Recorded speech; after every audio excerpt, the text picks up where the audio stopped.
Mic check, mic check. What's going on? Welcome into another episode of the KZ Community Beat. Tis I, your host, Ross Martinez. And for this episode, we have a very special guest, the guest speaker for the 2024 Martin Luther King Freedom Vehicle Parade and Commemorative Service. Also, the assistant curator and community engagement coordinator of the Peoria Riverfront Museum. Without further ado, Everley Davis! Woo! Hi. We don't have enough production for noises. That's okay. We got to do it at our own. Okay. It's very you know what I mean? Yeah. We just get by as community. That's all right. That's all right. I'm imagining everyone's like, yay! And, you know, like SpongeBob? Yeah, exactly. Did you grow up watching SpongeBob? Mm-hmm. Oh, for sure. Me too. Yeah. I'm ready.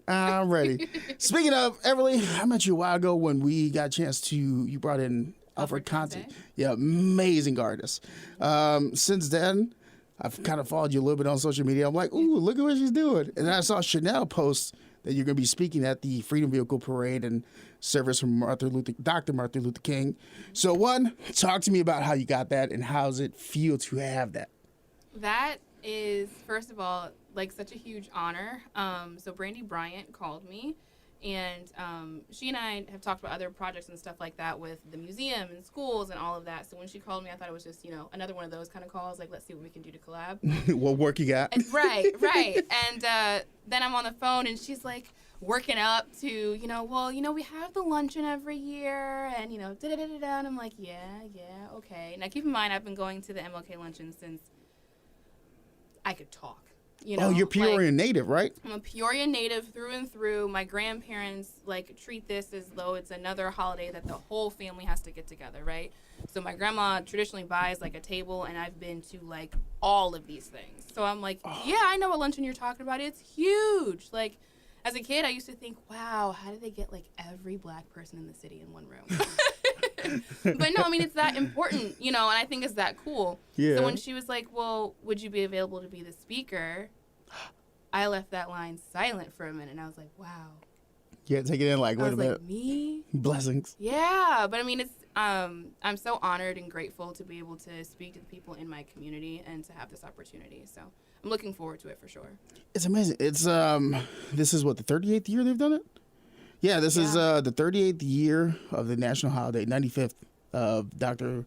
Martin Luther King's birthday. He's 95, would have been 95. So you've been attending this for years. And it's been a family tradition, everything. Yeah. I've gone to at least 15 of these. What's your family say when you told them that you got this opportunity? Oh, they were shocked. And the one year that, like, we didn't buy a table is the year that I... This is the year y'all haven't... I'm like, wow, great. Cutbacks. Look okay. At that. So on Monday, take us through this event. What is actually happening? I heard the theme of this year's event is Stay Rooted. Yeah. So one, what does Stay Rooted mean to you? And two, what is the event? What's going on? And what can we expect from it? Mm-hmm. So I think Stay Rooted can mean so many different things, right? For me, it's staying rooted in your community, your identity, and just where you come from and how do you blossom and grow from that, and remembering where you come from, right, and honoring that in everything that you do. But the event itself, so, you know, there's the large luncheon at the Civic Center, which there's a bit of a special thing that I'm doing at that, too. Ooh, what's that? So we're going to have a special unveiling happen. Ooh. You can't tell me what it is? Well, it's a painting. We'll have to be off mic, because I'm a chismoso, so I like to know some things ahead of time. You know I'm what I going mean? to tell you off mic. Okay, go. But yeah, there's an unveiling, Teaser. so if, like, people are at the luncheon, there's something special being added to the program. And so I'll give a few brief remarks, you know, addressing the crowd there. But then following that is that commemorative service, like, community event at Bethel United Methodist Church at 2:30, and that's where I'll actually be doing a presentation on the topic of staying rooted.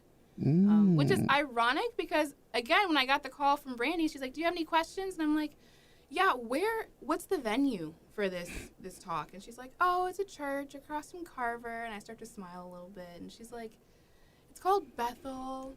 I was like, Bethel United Methodist Church? She's like, yeah, are you familiar? I was like, that's literally my home church. So, like, there was a huge amount of pressure that was lifted off of me because I'm comfortable in that space, but then very quickly added right back on because I'm comfortable in that space. Yeah, because I was about to say, like, I have no problem entertaining people that don't know me. Yeah. But, like, when I went home for New Year's Eve and we had a special show that was running. I'm listening to it in my AirPod. My mom's like, "What are you doing?" Yeah. I was like, "Nothing. Just listening to music." She's like, "Be social." I'm like, "No, don't listen to my stuff. Get her." Yeah. It feels, I don't know, like, it's almost like you're too exposed. like you know the real me. Leave me alone. Let me, whatever this professional thing I got going, let it be, dog. Yeah. So you've been attending this event 15 times, At easy. least, yeah. It's gonna be at your home church, in your own community, for a topic that you're extremely passionate about, that you've built a profession on. Yeah. Like, what's that really mean to Everley Davis? Yeah, I mean, it's unreal. Before we turn the mics on, I was telling you about how I've always had this passion for Black history and just history in general, but then I really honed in on what makes me at a young age. And I used to do like historic site tours and plantation tours and things like that. My family's looking at me sideways, like, what are you doing? Why are you entertaining that? But it's just to have a deeper understanding and appreciation for where I am today. And I think people can get lost and take things for granted as like, oh, I mean, of course I can do X, Y, Z today. But all of that had to be earned from someone else's fight. And to acknowledge that and keep that with me. A lot of what I do at the museum does elevate Black history, Black culture, and Black art. That's kind of like what I've been branded to do there. And I take that with a lot of pride to be able to do that. I mean, I'm the only one that looks like me in a position like mine at the museum. Isn't that like how is that for you? Because there's moments here, I'm the only person of Mexican descent that's in the position I am here. I'm in these managers meetings, I'm like the only one there. Sometimes I forget the code switch. Yeah. I'm not even gonna lie to you. That's real. And they'll look at me like, huh? And I'm like, bro, you understand what I mean? No, they don't. So how is that? Yeah. Because you're unapologetically putting the history out of your culture, your people, your history. Yeah. But you're also the only one there. I'm the only one there, and I'm in a very traditionally like white and male dominated space at that. Like museums kind of are just typically that, and that's not anyone's like today's intentional setup. That's just kind of what's happened over time. So I feel both a blessing to be able to break the barrier in a space like that and go in there, but there's also a lot of pressure there too because you're the first one and the only one to do it. So I got to make sure that I do it right. I'm thorough and I'm exact and accurate. But it also like leaves a lot of freedom too because there's no one else that is my predecessor. So I get to have fun with it, and I get to set the tone. So it leaves a lot of room for creativity, and I have a really supportive team at the museum that also encourages me to be creative and to explore those avenues because it's new for them too. Do you ever deal with the anxiety of like, I might be the first representation of my culture and history of somebody that's never really had a one-on-one with a Black person? Yeah. And how do you process that? How do you manage that? How does it elevate you, maybe hinder you in some moments? Sometimes you gotta check yourself. How so? To remind yourself that you're at work. Put the professional mask on. Yeah, like there might be a different way that we would handle this if it was not between the hours of 9 and 5. No, I'm just kidding. But, hey, bro, what you doing around that corner at 5? Like, what's up, dog? But no, it's one of those things where it's a learning curve every single time. It depends on who I'm being confronted with. The situation. Yeah, it's very like case by case basis. There are some people who, if they've never encountered someone like me, you give them grace because they're coming in with pure ignorance, not because they're trying to be harmful or hurtful or any of that, and so it's a learning opportunity for them. But sometimes you get exhausted with, I was not born to be your teacher. Or like have you also run into, it's not racist, but it's racial? Yeah. Like racial comments that you're like, oh, that's just a place of not knowing. Yeah. You're like, today's not the day, dog. Yeah. Like, yes, I'm going to go eat some tacos for lunch. Like, leave me alone. Right. You getting some tortillas? Yes. Actually, I am. I'm kind of mad at this comment right now. Right. It is interesting because I come from Chicago. So I've dealt with that throughout. And I'm not just talking work. I'm talking about in my passing life in Peoria. And that has been a real struggle initially. Yeah. I've had to check myself a few times. Like, no, dude, I'm not Gabriel Iglesias. Yeah. I can't tell you how many times people in Peoria have called me Gabriel Iglesias. Well, and then thinking about it outside of work, that's also trash. But like, But he funny. Like, if I'm supposed to be compared, like, thanks. I mean, I guess that's a compliment. I don't know. Means I'm talented, I guess. Right. I don't know, Doc. Thinking outside of work too, I've had a lot of instances where I've just been the only person in the room, and that have kind of prepared me for my position now, and so it doesn't really bother me as much. It's not always in the front of my mind. Like going through school, I am a nerd through and through. Yeah. Always have been. I get this vibe. Always have been. So, I mean, I used to get pulled out of class in first grade to go do math with the third graders. Like, I've always been ahead of my time. So you didn't need a calculator is what you're saying? Basically. Well, smarty pants, yeah.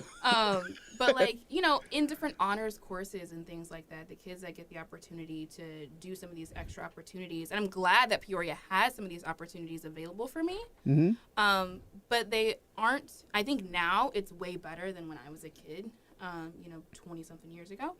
But a lot of times, if it wasn't a program made for Black kids, like I was a TSTM kid at the Urban League, that I was surrounded by people that were like me. I could relax, and we were all doing something together. Like you let your guard down. Yeah, you can let your guard down, and you're all just learning together, spending time together, and there's a different quality of the conversation that's happening.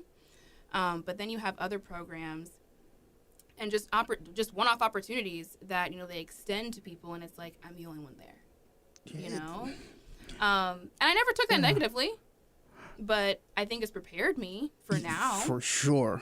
Like being in the professional room. Yeah, I mean, even like I was in the honors program at Bradley, and for most of my classes, I was the only Black kid in the class. One of our assignments for our honors English class was we had to read the Odyssey, and we had to write a paper on a journey that someone in our family had gone on. And so the suggested prompt was write on your family's immigrant story.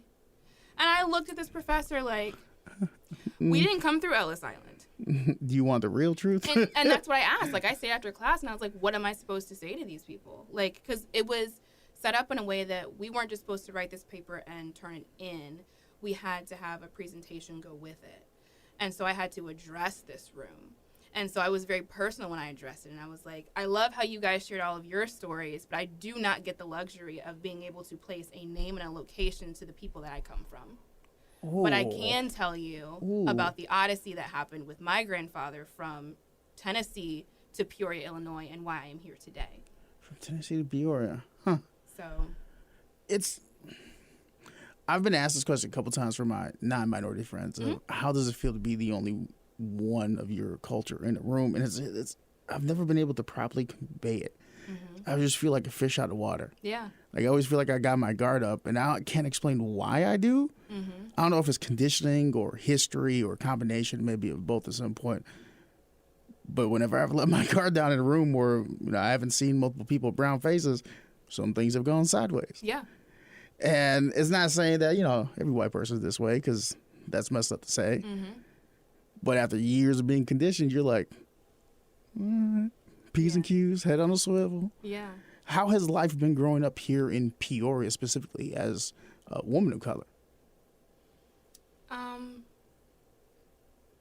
It's hard to comment on that because I don't have another point of reference. I like that answer. I just know. So how is normal? Then let me ask, what has your journey been like here? Because you're Peoria born and raised, very successful.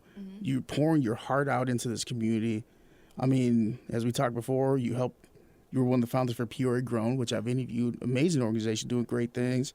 We'll talk about arts partners, Sky Art Peoria Committee, the ESA program you also help with. You're doing XYZ, ABC, 1, 2, 3, all of this. So how's your perspective been of living your life in this community? I think I've always felt that there's, at least from the Black community, maybe it's because I grew up in church, that I felt very supported in what I wanted to do. I always felt like I had eyes on me, though, and I remember having conversations with elders around me and things like that, that when you get special opportunities, you're not just going for yourself, you're representing us. So there is a certain pressure that comes with it. But I think that's also healthy because it's a checks and balances. I'm not out here wild and doing crazy stuff. And it's pushed me to do my best. And then I think to compound that, like, I had my daughter when I was in college. And I know that I got some flack from people that used to support me, that were like, you're going to end up dropping out and you're going to become a statistic. You're going to be another one of those, like, Black single moms that's struggling and da-da-da-da. And so I so strongly wanted to be the antithesis of that. And I think that is what has gotten me to where I am right now. Yeah. Is I wanted to say yes to every opportunity that didn't obviously have a red flag. And so I think that's why I'm involved in so many different things. But I'm also saying yes to things that are fun. And I love a challenge and I love learning.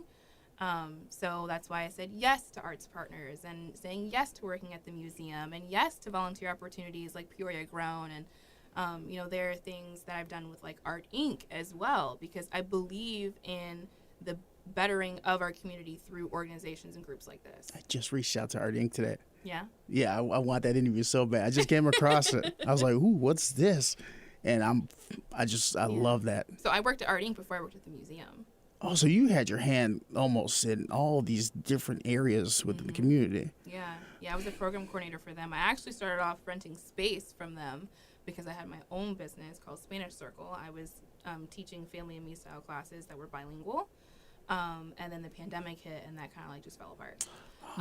Yeah, when I found out right now that you speak fluent Spanish, I'm like, adiosito, gracias a Dios, otra persona aquí en Peoria que pueda hablar mi idioma. I'm like, yes.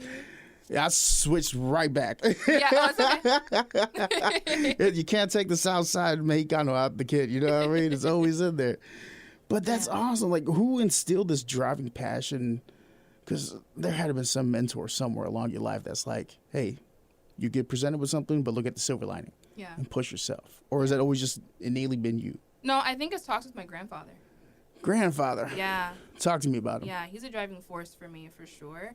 And I didn't really identify that until I got older. But I spent a lot of time with my grandparents growing up because my parents were working.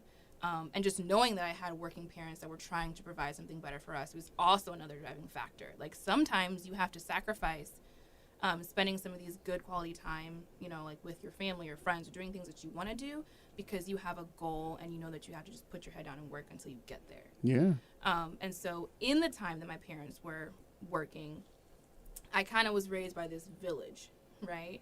Yeah. And so I think that's also why I felt so supported by my community, is because I was not officially in like latchkey or an after school program, but as my dad, he was a custodian for Peoria Public Schools. As he's cleaning schools, whatever school that he was cleaning, because he started off as like a swing custodian, so we were at all the schools. I've been in every single District 150 school. Your jerseys in the rafters? Like, yeah. I've played in all the gyms by myself. Number 14, what's up?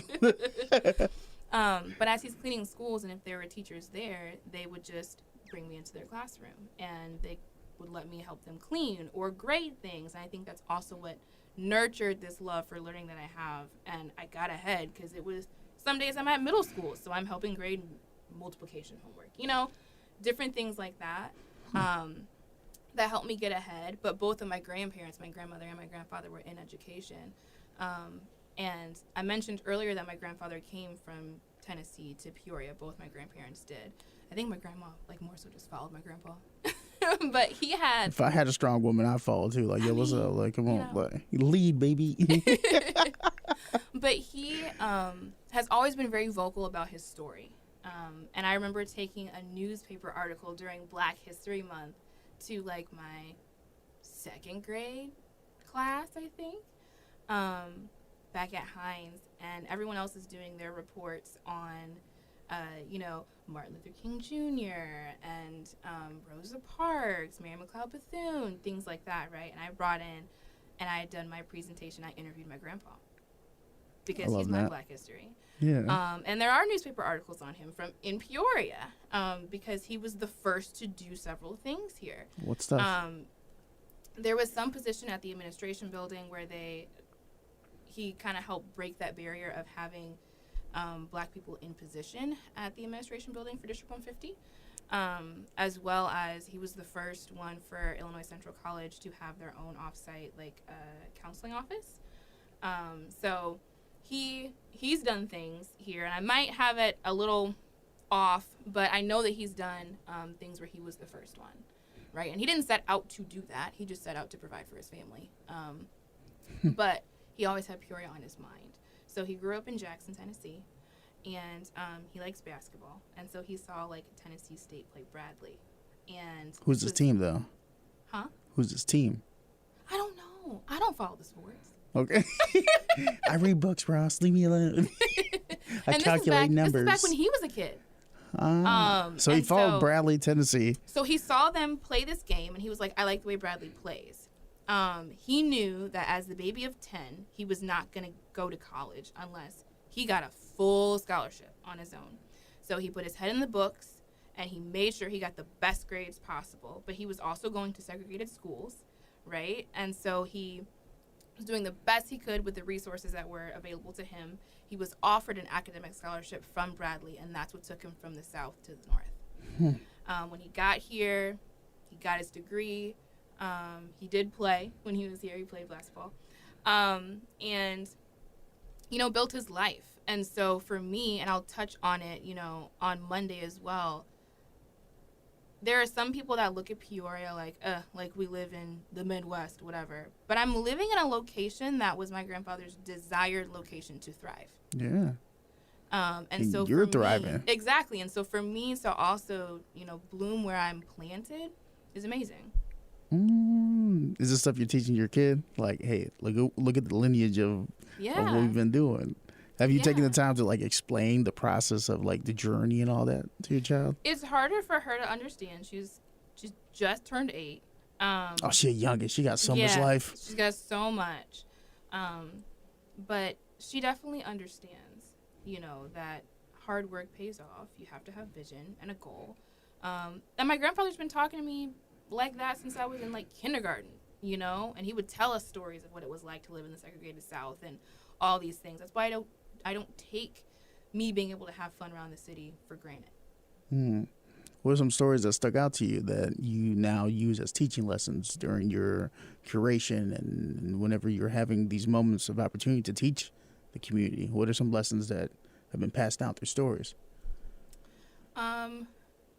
I don't even know if they're stories specific to him, but there are things that have stuck out to me in my time doing research for Preston Jackson's Bronzeville to Harlem: An American Story. That's one piece of art or a conglomeration of several sculptures that I get the honor of working with basically daily, being able to research and uncover those stories and share those, and just being able to see that some of the little freedoms that we take for granted, like being able to go and hang out and wherever we want after dark, that's huge. Like being able to just have a kickback at your house and not worry about it getting shut down and everyone getting arrested. Like learning about the Great Migration and the Harlem Renaissance informs so much of what we can appreciate today.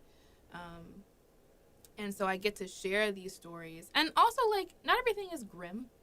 There are things, you know, to celebrate. The Harlem Renaissance wasn't grim. It was an explosion of culture. For sure. Yeah, and it wasn't just in Harlem. So what aspects of the Harlem, of that, have always intrigued you that you've, like, stuck onto? Because I hear a lot of creative people, they bring that up. Like, that's a big moment of culture, specifically minority culture. And literature, music.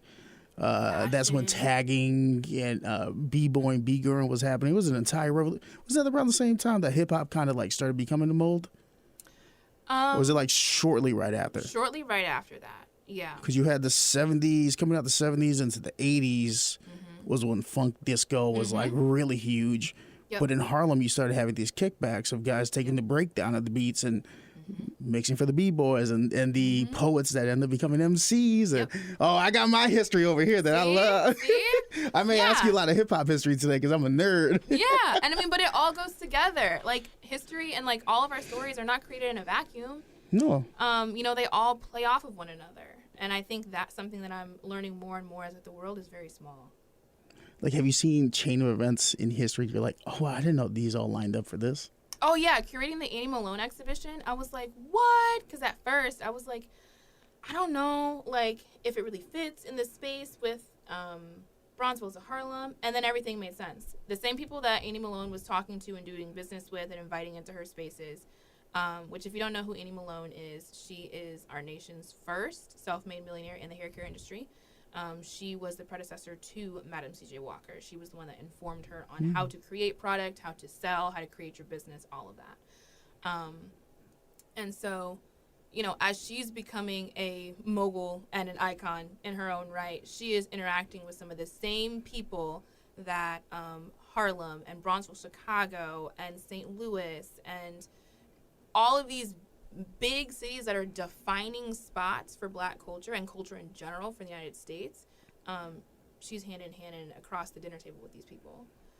So I was like, yeah, no, I can't not see how all of these stories come together. And even if you bleed into other exhibitions in the museum, we have a folk artist on view right now. His name is Purvis Young. He hailed from Miami, and he was just this prolific painter, right? He would paint on anything he could get his hands on. Any type of canvas. Anything. Doesn't even have to be canvas. Cardboard, old table, a door, a blanket, anything he can get his hands on.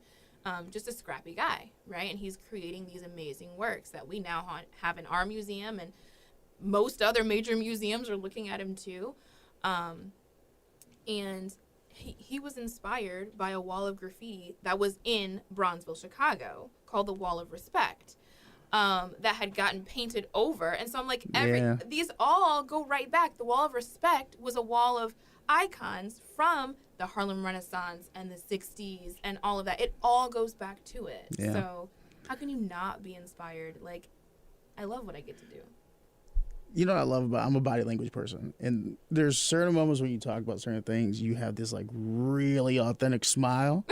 That's super dope, because it just means you're very passionate about what you do. Yeah. And you're people that take passion in something, and they in turn try to put that passion to other people. Like, hey, look at this. This is cool. Let me know you real quick. Like, this is cool.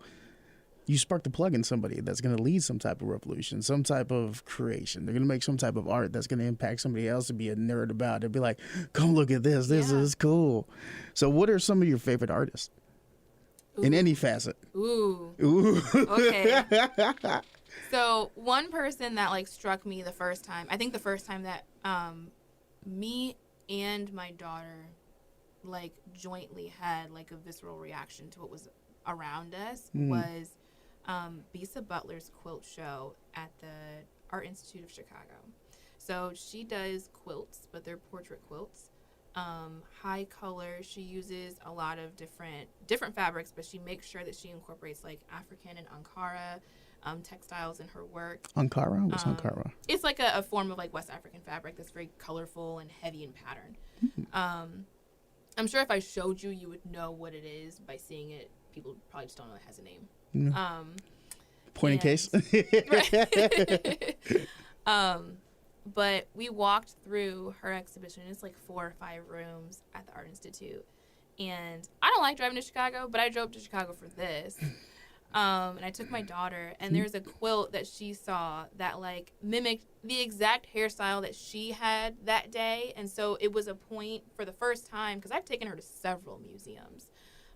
That's just what you get being related to me, is if we're going somewhere, we're going to a museum. It's a museum. Yeah. Day night museum. Oh, yeah. And so it was the first time that she lit up by seeing herself reflected in a formal space like that. How did that feel, seeing that? That was incredible. I had like goosebumps. Like, she was like, Mom, take my picture in front of this. Like, this is so cool. And she wanted to keep looking at it. And, you know, I hope that people find that experience somewhere in their life where they feel like you're seen. Yeah. You know?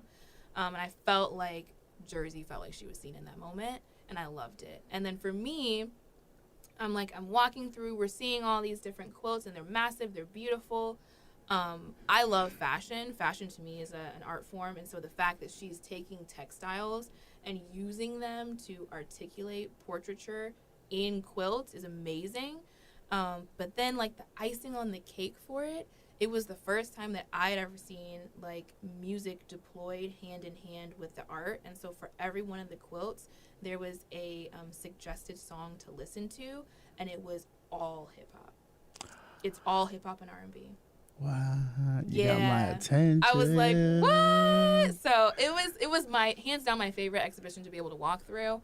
And so she single-handedly is like an artist that has sparked something for me in like my viewing experience. I mean, it also provided two things.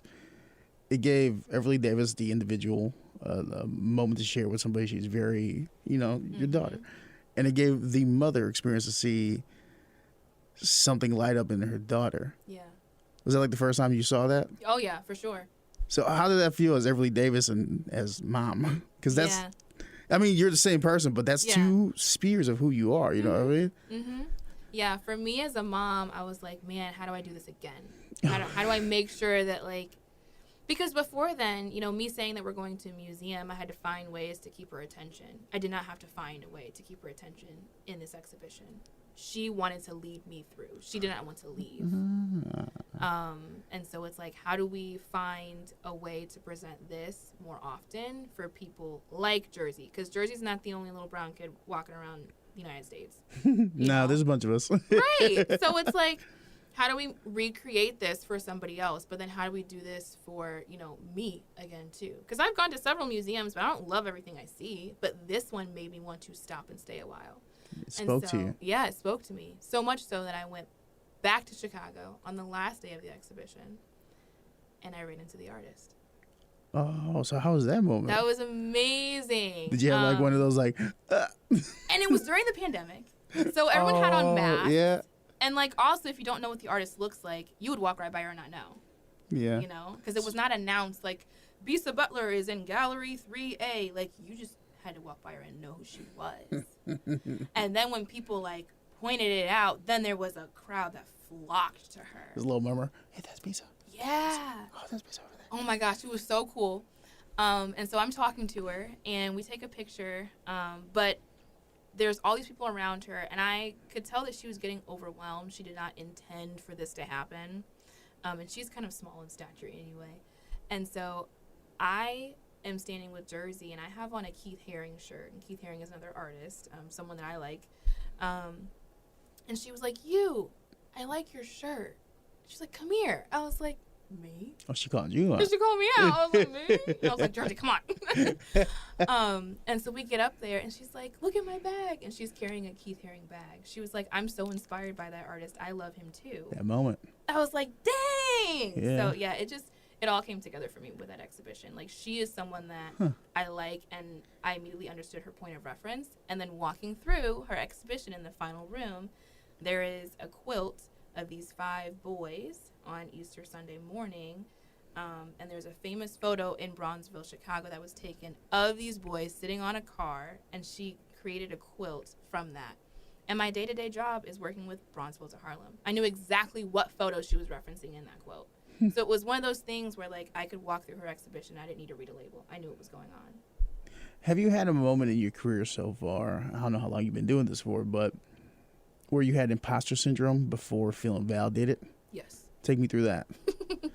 Because I've just now started feeling validated, and I've been doing this for 16 years. Like, you know what I mean? Yeah. I'm a grown man, but still like, hey, Yeah. I think it came... I didn't really start feeling validated, I think, until recently, to be honest with you. Like, I would say, like, in the last couple months. Really? Because before then, I felt like, well, anybody could do this research. Like, I'm not actually an authority on any of this. Because when I met you, I've full confidence, yo. Oh. I was like, she knows what she's doing. Oh, well, thanks. Like, when I met you, I was like, oh, no, that's a confident lady. She knows her stuff. She's on P's and Q's. And to hear this now, I'm like, oh, she put the professional face on. I see, yeah. I'm very glad that I can mask so well. Hey, me too, yo. You did great. Thanks. But no, it was, I think for me, I just thought if it was something that somebody else could easily do, then I'm not the authority on this. I don't have anything that's truly unique. So it's not why am I confident in this ability or this skill, quote unquote skill, that anybody could have, right? And it wasn't until we shot the documentary for Bronzeville to Harlem, which we'll release later this month and be showing regularly at the museum. Nice. Can't wait to watch that one. That'll be nice. No, you should definitely come see it. That's when I felt like I was more of, no, this is, I have something that's special and that's different that I don't think anybody else has in the lane of the type of stories and storytelling that I engage myself with. Because we were looking for a historical authority to bring in for this documentary to help articulate the stories that are held within Bronzeville to Harlem and highlight them thematically. And, you know, I was a part of, I created the outline, really, the initial outline for this documentary, how it should be segmented, what are the stories that should be highlighted, how do they go together, how can you transition from one to the other. To help the director understand, because this was her first foray in this genre of history. And so we were looking for someone, and then finally John was like, Everley, I think you are that person. How'd it feel to hear that? Like, why don't you just do that? How'd it feel, like, hearing that? Oh, I thought I was going to throw up. I was like, what? It was initial, like, I was like, no, me? Did your body just like, yeah, just tensed up. I was like, what? But no, I've had to learn how to come into my own, because I do realize that there are people that have certain specialties, but not my blend. I have a unique mix. I think specialty is just passion. It's just a word for passion. Yeah. I think if you're very passionate about something, if you do it long enough and you practice in and out, and you don't just make it a 9 to 5. Right. You eat, sleep, breathe it. It's something you do, like the moments you have with your child, like. It's this entire summation of, like, your passion in life finally coming out, and people recognize, oh no, she's dope, she knows her stuff. Yeah. Because she read, she painted, she talked, she had dialogue and not just conversation. I think that's a lot. It's just your life of doing this is caught up to your passion, like, you know what I mean? Yeah. It's a great feeling. It is. You know and it's crazy because I never thought I would work in a museum, but to be honest, I never really knew what I was going to do. So as a child, what was, like, the thing you wanted to do? Oh, as a kid, I used to say I want to be the first African-American female president. And then I, like, got older and saw how people talked about presidents, and, like, I just was kind of turned off to, like, politics in general. And I was like, I do not want to do that at all. And then I was just kind of, like, lost, you know? But not really like I had to find an answer immediately. It didn't scare me to be lost. I was like, there are things that I can do. So you just enjoyed the process the entire time? Yeah. I have not. Well, you know, there's moments. There's moments I very much enjoyed the process, and there's moments where I'm like, God, I need a raft. Like, help me out. Yeah. And I mean, I think you can see that, like, in what I graduated with from Bradley. Like, I was a triple major in Spanish, sociology, and religious studies. What do you do with that? You know, I was just saying. Triple major? I went to the TV, radio. I think I have 2 minors. I have a minor in philosophy and psychology. What am I doing? I'm hosting podcasts. Like, you know? So I was like, what do you do with that? I don't know, but we'll figure it out, because those are the things that I like. So I'm going to keep saying yes to the things that I like. Did you have that no one thought because of your faith, or is that just your mentors in life, your grandfather, grandmother, mom, dad, instilled that trust? Like, just go with it. You got it. Man, I don't know. Stumped you. Yeah. Nice. Yeah. If I get one of those in an interview, then I'm doing my job. Yeah. I don't know. Because, I was raised in the church, Roman Catholic. I grew up altar boy, taught Sunday school. I left the church for a while because there's things I just weren't at peace with. I'm starting to find my way back now, but I've always kind of had that, take the wheel, God. I know what I want to do. I'm going to work my ass off to get it. Yeah. And I'm going to trust God got the rest of it, because I got no control over what I got no control on. And there's moments where I'm like, really, dude? Like, I'm trying. Yeah. Like those moments of being lost. Yeah. You ever had those moments where like just completely felt lost at sea? Yes. And in those moments, it feels like you can't breathe. Oh because my God, it's like, yeah. If I ever lose my why, I might not know the what or the how, but I have to have a why. Like, why am I doing this? Mm-hmm. Why would I say yes to this project? Why do I want to give my time to this? If I have my why, I'm okay. And I don't really have to figure out what the what is so much. Like, so you set up me asking this question. This is going to be my last question of the interview, but we're going to keep going. What is your why? I think it depends on the season of my life, to be honest with you. You're giving me great answers. I like these. Like, these are good quotables. So what's the season you in right now? Yeah, right now, for me, it is set up who Everley Davis is, like, public facing, I guess. So, like, you made peace with who you are inwardly. Yeah. Now it's the outward public face that you have to put out there. mm-hmm. And what's the struggle with that?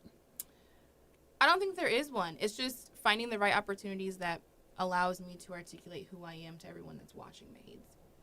It just seems like you got your hands tied, or have had your hands in a lot of different things in this community while you're figuring out your identity. Yeah.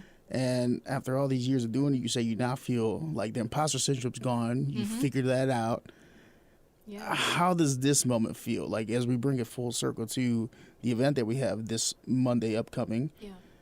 Like, that's got to be one big notch in, this is Everley Davis. Yeah. She knows her stuff. She's going to talk to her community that she grew up in, at the church she went to, at an event that she attended with her family. Yeah.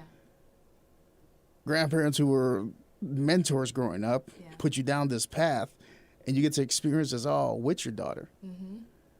Like, all this in one moment. No pressure. Right. No pressure. Don't slip up.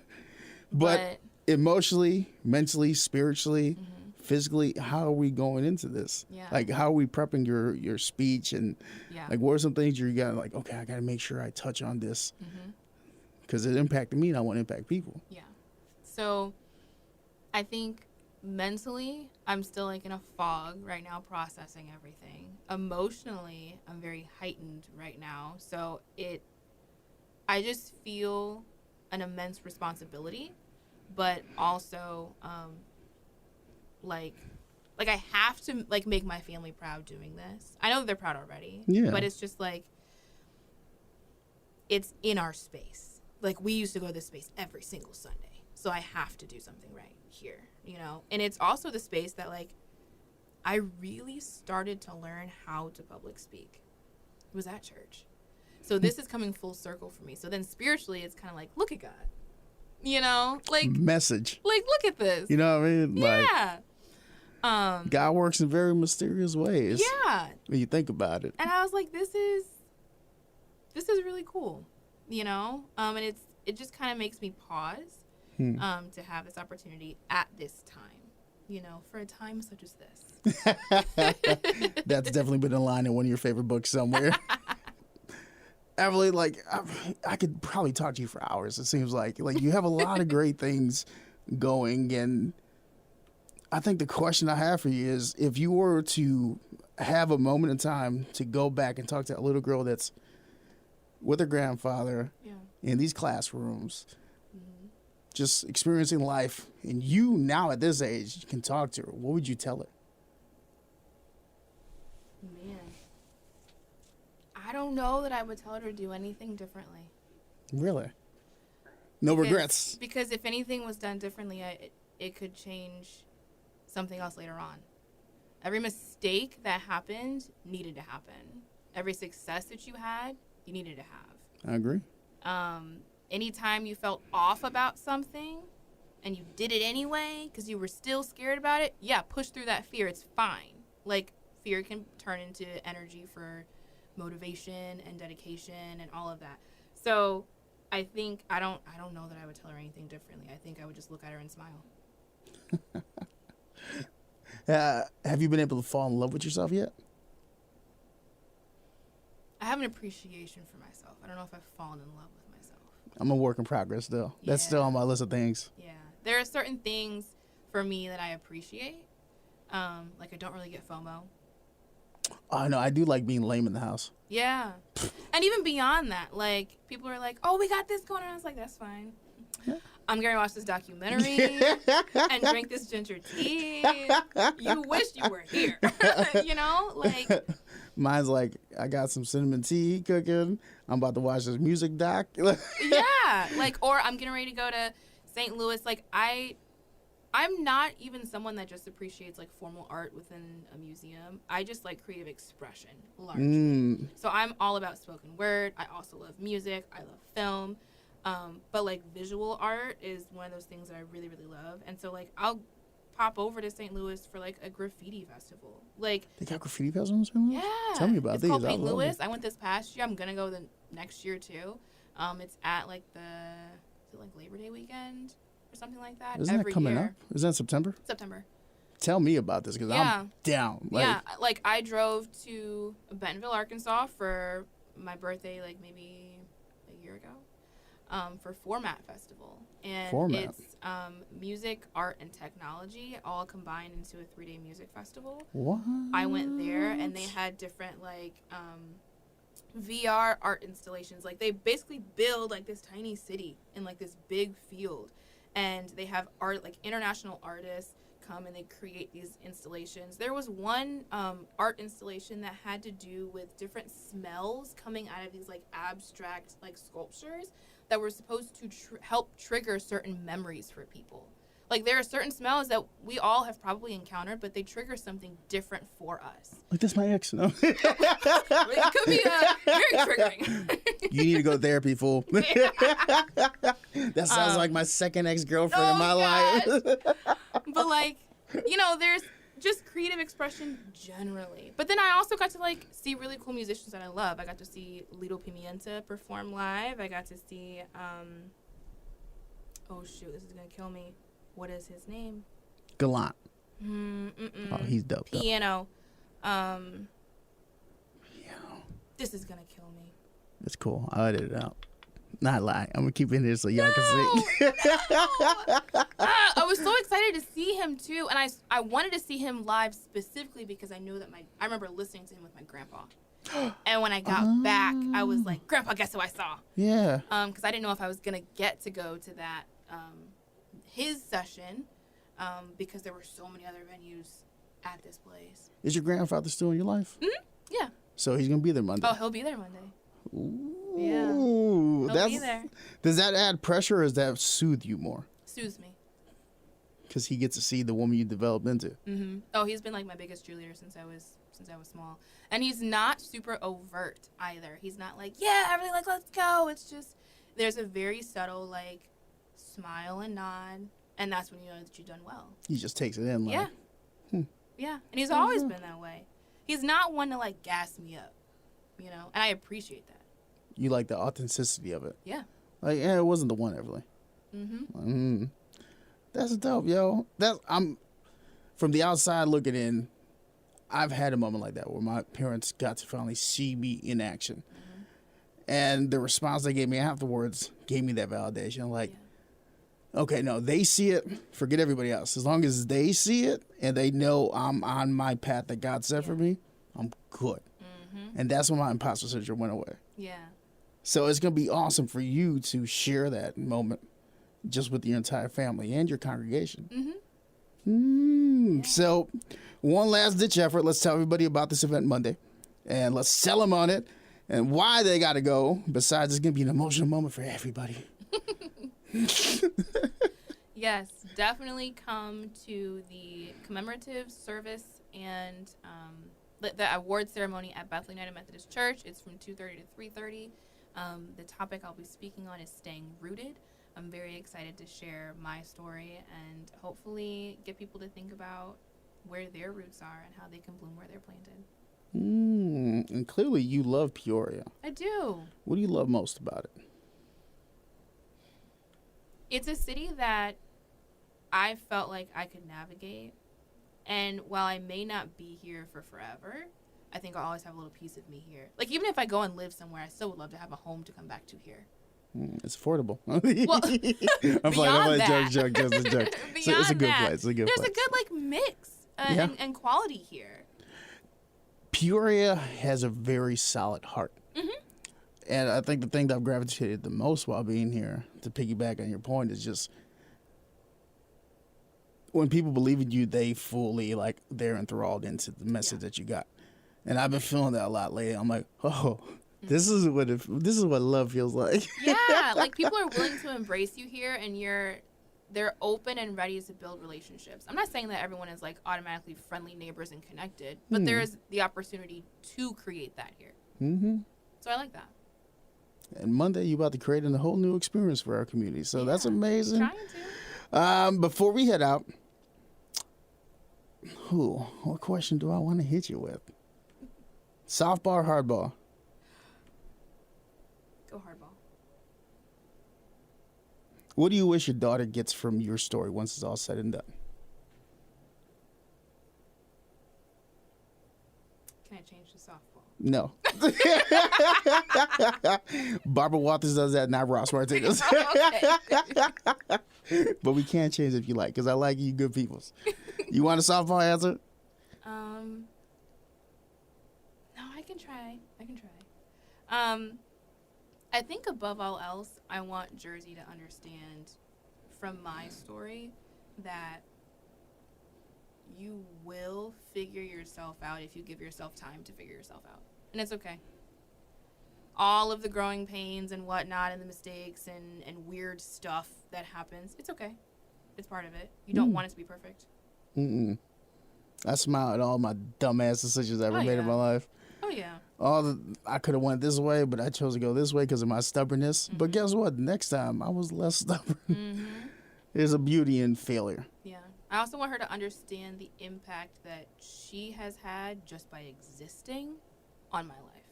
And what is that? I think I was just kind of riding on, I get A's in school and that's fine. I'll just get a regular job. But the fact that she exists and I feel like I have an audience at all times for what I'm doing. And also her existence informs my decisions. Like, when I was creating the Annie Malone exhibition at the museum, I was thinking about, okay, how are adults like me going to go through here, and how are kids like Jersey going to go through here? It made it very personal. I did. How am I going to impact every little black girl? Because Jersey is essentially me at 8 years old.